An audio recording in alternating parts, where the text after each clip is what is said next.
మనలో చాలా మందికి ఇళ్లలో స్నానాల గదుల్లోనే టాయిలెట్లుంటాయి. అక్కడే మనం బ్రష్లను పెడుతుంటాం.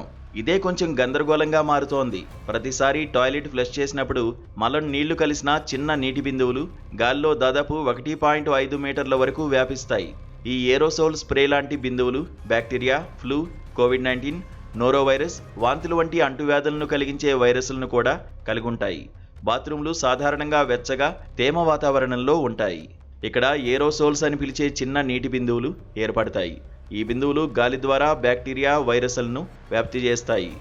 ఒకవేళ మీరు గనక టూత్ బ్రష్ను టాయిలెట్కు దగ్గరగా పెడితే అందులోని పదార్థాలు టూత్ బ్రష్ బ్రిసిల్స్ పైన పేరుకుపోతాయి. తర్వాత ఆ బ్రష్నే మీరు నోటిని శుభ్రం చేసుకోవడానికి వాడాల్సి ఉంటుంది. అయితే ఫ్లష్ చేసే సమయంలో ఈ సూక్ష్మజీవులను నేరుగా పీల్చుకునే ముప్పు అధికంగా ఉంటుంది. కొన్ని బ్రష్లు యాంటీమైక్రోబియల్ ట్రీట్మెంట్స్ పోతతో మార్కెట్లో లభిస్తున్నాయి. దీని ద్వారా బ్రష్లపై ఉండే బ్యాక్టీరియాను నియంత్రణలో ఉంచవచ్చు. నిజానికి టూత్ బ్రష్ను వినియోగించిన తర్వాత దాన్ని గది ఉష్ణోగ్రత వద్ద గాలికి ఆరేలా పెడితే దానిపై ఉండే సూక్ష్మజీవులను తగ్గించవచ్చు. ఇన్ఫ్లుయెంజా, కరోనా వైరస్ వంటి అనేక వైరస్లు పొడి వాతావరణంలో విచ్ఛిన్నమవుతాయి.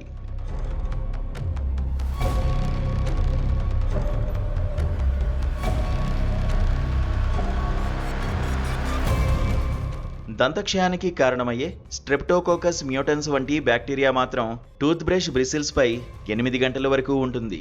కానీ 12 గంటల తర్వాత అది చనిపోవడం మొదలవుతుంది. అమెరికన్ డెంటల్ అసోసియేషన్తో పాటు US centres for disease control and prevention వంటి సంస్థలు కూడా టూత్ బ్రష్ హెడ్లను కవర్ చేయడం లేదా వాటిని మూసి ఉంచిన కంటైనర్లలో ఉంచవద్దని సూచిస్తున్నాయి. ఎందుకంటే అలా చేయడం వల్ల సూక్ష్మజీవుల పెరుగుదలకు ఆస్కారం ఇచ్చినట్టు అవుతుంది.